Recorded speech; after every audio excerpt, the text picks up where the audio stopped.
Section سے ہم مطالبہ کرتے ہیں کہ خان صاحب کے cases free and fair tribunal کے سامنے ہوں، جس میں سے جج صاحب سے ہماری درخواست ہے کہ وہ ریکیوز کر لیں۔ اب میں ریکویسٹ کروں گا میرے شعیب شاہین صاحب کچھ کہنا چاہیں گے تو۔ بسم اللہ الرحمن الرحیم۔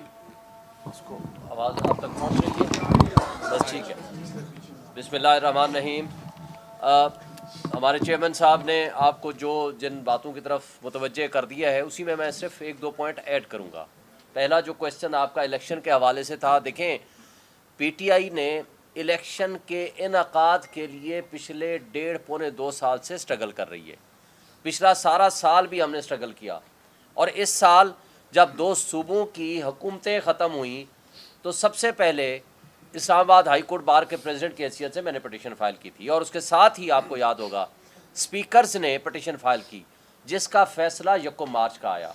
پریزیڈنٹ آف پاکستان نے ان دونوں صوبوں میں 9 اپریل کی ڈیٹ دی تھی، جس کو سبسیکوینٹلی سپریم کورٹ کی انٹرونشن سے 30 اپریل کی تاریخ الیکشن کمیشن نے خود متعین کر کے پروپوز کر کے دی تھی۔ اب اس کے بعد کیا ہوا؟ اس کے بعد از خود انہوں نے بیٹھ کے تاریخ تبدیل کر دی اور 8 اکتوبر کر دی، جس کا ان کو اختیار نہیں تھا۔ وہ سپریم کورٹ میں خود لکھ کے دے چکے تھے کہ ہمیں کوئی اختیار نہیں ہے۔ وہ اس وقت کہتے تھے گورنر کے پاس پاور ہے۔ بعد میں سپریم کورٹ نے کہا کہ جب کوئی گورنر جس کو ڈیزالو کرے گا وہ پاور ہوگی کے پی کی۔ پنجاب کی حد تک چونکہ اس نے ڈیزالو نہیں کی تھی گورنر نے، تو وہ پاور پریزیڈنٹ آف پاکستان کے پاس تھی۔ لہٰذا وہ 30 اپریل کی تاریخ کو بغیر کسی پاور کے الیکشن کمیشن نے چینج کر دیا 8 اکتوبر۔ آپ کو یاد ہے کہ 8 اکتوبر سے پہلے تک ہمارے کان پک گئے تھے کہ 8 اکتوبر کو الیکشن ہوگا۔ تمام پی ڈی ایم کی جماعتیں، تمام وہ مقتدر طبقے اور حلقے، تمام الیکشن کمیشن کے ممبران اور ان کے لوگ ایک ہی بات کرتے تھے کہ ہم 8 اکتوبر کو الیکشن کرائیں گے۔ وہ کدھر گیا 8 اکتوبر کا الیکشن؟ وہ ہوا میں تحلیل ہو گیا۔ اس کے بعد 60 دن کے اندر الیکشن ہونا تھا آن دی ایکسپائری آف دی ٹرم، وہ جو کہ 2 صوبوں کا اور ایک فیڈرل گورنمنٹ کا، نیشنل اسمبلی کا۔ لیکن وہ انہوں نے اسمبلی توڑ کے اس کو 90 ڈیز کا کرنے کی کوشش کی، لیکن پھر وہ 90 ڈیز بھی نہیں ہوا۔ پھر انہوں نے ایک اپنی پاور نہ ہوتے ہوئے سی سی آئی کی ایک میٹنگ بلا کے، جو کہ انلیگل اینڈ ان کانسٹیٹیوشنل تھی، کیونکہ 2 صوبوں کے نمائندے الیکٹڈ وہاں نہیں بیٹھے ہوئے تھے، کیونکہ پالیسی بنانا الیکٹڈ لوگوں کا کام ہوتا ہے، ان الیکٹڈ لوگ کوئی میجر پالیسی ڈیسیژنز نہیں بنا سکتے۔ سی سی آئی کے ذریعے اس رزلٹ کو، جو کہ 5 مہینے تک اس کو بند رکھا گیا، جو کہ 30 اپریل تک وہ پروسیس ختم ہو چکا تھا، جو کہ مردم شماری والا، اس کو نوٹیفائی کیا۔ پھر اس کے بعد اس کو بہانہ بنا کر کے آگے چلتے گئے۔ پھر ہم سپریم کورٹ میں گئے۔ اس سے پہلے ہم سپریم کورٹ میں گئے تھے، جس کا 4/4 کو فیصلہ آیا تھا، اور سپریم کورٹ نے 14 مئی کو الیکشن کے انعقاد کا حکم دیا تھا۔ لیکن بدقسمتی سے 9 اپریل کو ریاستی دہشت گردی کے ذریعے عمران خان کو اٹھا لیا گیا، اغوا کر لیا گیا۔ اس کی تفصیل آپ کے سامنے آ چکی ہے۔ پھر اسی کا ڈرامہ رچاتے ہوئے جو ادارے یا جو اشخاص چاہتے تھے کہ کسی طریقے سے الیکشن کا التوا ہو جائے، وہ پھر 9 اور 10 میں کا ڈرامہ رچاتے ہوئے پی ٹی آئی اور عمران خان کے خلاف ایک سازش کے تحت ایک الیکشن کے التوا کا بہانہ بنایا گیا، اور جو عمران خان نے آج سے تقریباً 1 سال پہلے کہا تھا کہ یہ مجھے جیلوں میں بند کریں گے، مجھے یہ نااہل کریں گے، یہ اس لاڈلے سپر لاڈلے کو یہاں لائیں گے، نواز شریف کو یہ یہاں مقدمات سے بری کریں گے، اور اس کے بعد پی ٹی آئی کو ڈسمنٹل کرنے کی کوشش کریں گے، کیونکہ یہ لندن پلان کا حصہ ہے، اور وہی وہ کر رہے ہیں۔ لیکن ایک بات عمران خان نے یہ بھی کہی تھی کہ پھر بھی پی ٹی آئی انشاءاللہ الیکشن جیتے گی۔ اب یہ الیکشن سے بھاگ رہے ہیں۔ ہم نے کبھی الیکشن سے بھاگنے کا راستہ نہیں اختیار کیا، ہم نے ہمیشہ جدوجہد کی ہے، کوشش کی ہے، اور یہ بھی جو 8 فروری کا آرڈر آیا ہے، یہ ہماری پٹیشن پہ آیا ہے۔ ہم نے اور سپریم کورٹ بار نے یہ پٹیشن فائل کی ہے، جس کے اوپر چیف جسٹس صاحب نے 8 فروری کی ڈیٹ کنفرم کرائی ہے، فیسیلیٹیٹ کی ہے، جو کہ ہوئی ہے with the consultation of the president of Pakistan and election commission, اور کہا ہے یہ پتھر پہ لکیر ہے۔ اب اس کو اگر ڈیلے کرنے کی کوشش ہوئی تو یہ توہین عدالت بھی ہوگا، یہ آئین کی سسپینشن بھی ہوگی، جس کو جسٹس عطر من اللہ صاحب آپ لیٹسٹ اپنے آرڈر کے ذریعے یہ لکھ چکے ہیں۔ اور یہ جو آج ڈرامہ رچانے کی کوشش کر رہے ہیں شہباز شریف، نواز شریف یا باقی جماعتوں والے جو یہ کہہ رہے ہیں کہ ہم نے الیکشن کے التوا کی کوشش کی ہے، یہ سب فراڈ ہے، یہ غلط ہے، یہ جھوٹ پہ مبنی ہے. اس لیے ہم اس کو مسترد کرتے ہیں. اور الیکشن کمیشن جو اپنی غیر جانبدار ان کو ہونا چاہیے تھا، وہ جانبداری کا مظاہرہ کر رہے ہیں. انہوں نے پہلے جوڈیشری سے بات کی، ان کو خط لکھا، انہوں نے کہا آپ اپنے شیڈول اپنا بھیجئے تاکہ ہم آپ کو بتائیں، رسپونڈ کریں کہ ہم نے کون کون سے بندے دینے ہیں، کب دینے ہیں اور کیا کرنا ہے.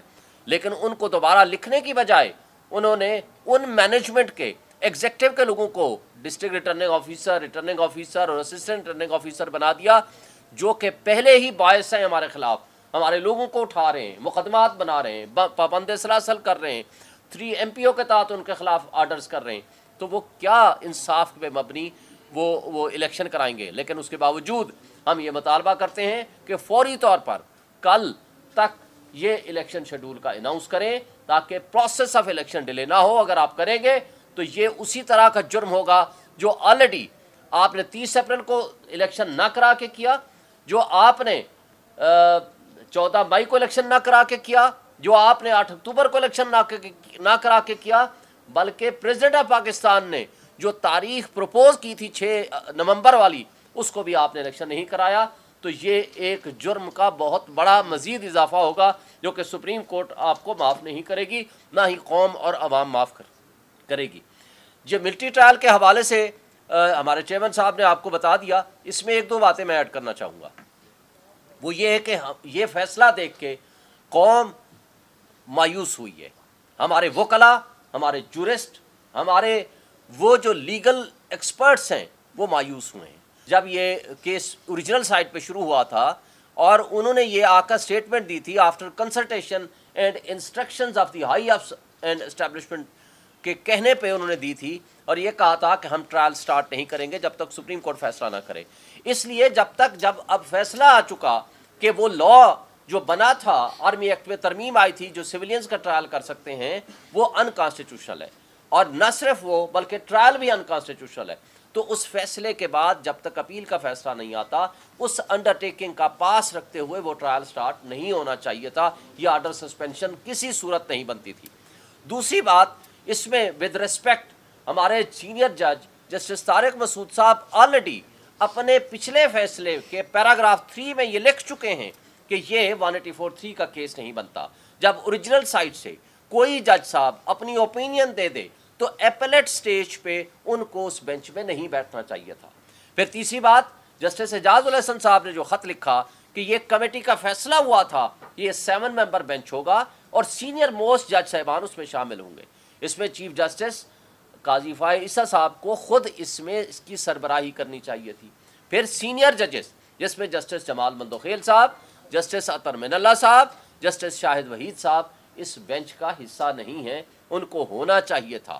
تو اس لیے کہ انصاف کا تقاضا ہے کہ آئندہ بھی ان ججز کو اس کے ساتھ بٹھانا چاہیے اور ان کو اس کا حصہ ہونا چاہیے. اور پھر جو ایک بات بڑی اہم ہے کہ 5 رکنی بینچ کے فیصلے کو 5 رکنی بینچ ایپلیٹ سٹیج میں بیٹھ کے سسپینڈ نہیں کر سکتا. تو لہٰذا یہ ٹرائل کا سٹارٹ ہونا یہ for all time to come یہ سویلینز کے بنیادی انسانی حقوق کی خلاف ورزی ہے. اس سے آئین، قانون اور جمہوریت کا جنازہ اٹھانے کے مترادف ہے.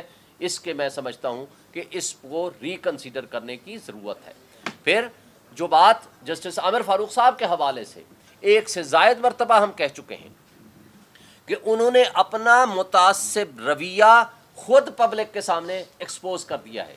مجھے یہ بتائیں، ٹیریان والے کیس میں 2 معزز جج صاحبان نے آج سے تقریباً 1 سال پہلے فیصلہ لکھ کے دے دیا اور ان کا فیصلہ ان کے برعکس تھا. بینچ کمپلیٹ ہو گیا، ججمنٹ باہر آ گئی، ججمنٹ ویب سائٹ پہ آ گئی. اس کے بعد اس کو رکھنا، اس کو ریلیز نہ کرنا، اس کی سرٹیفائیڈ کاپی نہ دینا، یہ جوڈیشل مس کنڈکٹ ہے. یہ ان کے تعصب کو ظاہر کرتی ہے. پھر دوسری بات، مجھے بتائیں 9 مئی کو جس طرح عمران خان کا اغوا ہوتا ہے، جس طرح ان کو اٹھایا جاتا ہے، عملے کو تشدد کا نشانہ بنایا جاتا ہے، اور اسی کیس میں جس میں وہ بائیو میٹرک ویریفیکیشن کر رہے ہیں وکلاء کو تشدد کا نشانہ بنایا جاتا ہے، شیشے توڑے جاتے ہیں، اور آپ کہتے ہیں کہ کہ نہیں یہ بالکل قانون کے مطابق ہے، جس کو سپریم کورٹ نے جسٹس عطا من اللہ صاحب نے اپنی ججمنٹ کے ذریعے اس کو فوری طور پر سیٹسفائڈ کیا، تو آپ نے اپنے تعصب ہونے کا ثبوت دے دیا۔ پھر آپ مجھے بتائیں، الیکشن کمیشن کے حوالے سے جو پٹیشن ہماری جمع تھی 11 مہینے بعد کہا، 11 مہینے کے بعد کہا ریزرو رکھ کے کہ جناب آپ کو اپلیکیشن واپس لینے کا اختیار نہیں ہے، ہم آپ کی کیس واپس نہیں کریں گے۔ اور جبکہ اس کے مد مقابل آپ نے دیکھا کہ جس آرڈر کو توشہ خانہ والے کیس میں جو ہی ہم پٹیشن لے کر آتے تھے اس میں نوٹس ہو جاتا تھا اور ساتھ ہی آرڈر کر دیتے تھے آپ ڈے ٹو ڈے ہیئرنگ کر کے ان کو چلا دیں۔ بات یہ ہے کہ یہ جو سب کچھ ہو رہا ہے وہ سب آپ کے سامنے ہے۔ پھر یہیں تک محدود نہیں رہا، آرڈر سسپینڈ کر دیا سینٹنس کا توشہ خانہ والے کیس میں۔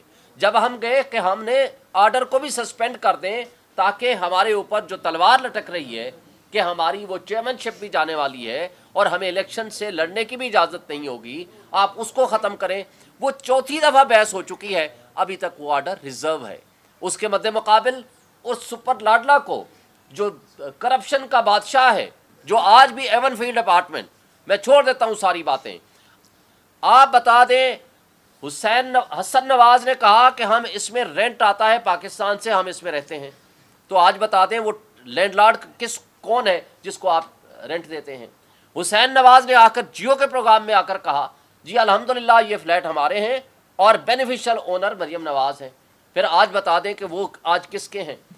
پھر فلور آف دی ہاؤس پہ کھڑے ہو کر نواز شریف نے کہا کہ یہ ہیں وہ ذرائع اور رسیدیں جو میں آپ کو پیش کروں گا جب سپریم کورٹ بلائے گی۔ جب سپریم کورٹ نے بلایا تو آپ اس کو قطری خط لے کر آ جائے گا جس سے آج بھی آپ واپس ہو گئے ہیں۔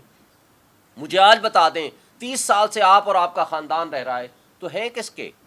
آج بھی پبلک کے سامنے آپ لے آئیں اس سپر لاڈلا کو، جس انداز سے، جس پروٹوکول کے ذریعے اور جس طرح ان کو یہ بینیفٹ دیے گئے ہیں، یہ انصاف اور قانون کا دوہرا معیار ہے۔ میں سمجھتا ہوں کہ اس سے ہمارے انصاف کا نظام، قانون اور آئین کی بالادستی کا کانسیپٹ وائلیٹ ہوا ہے۔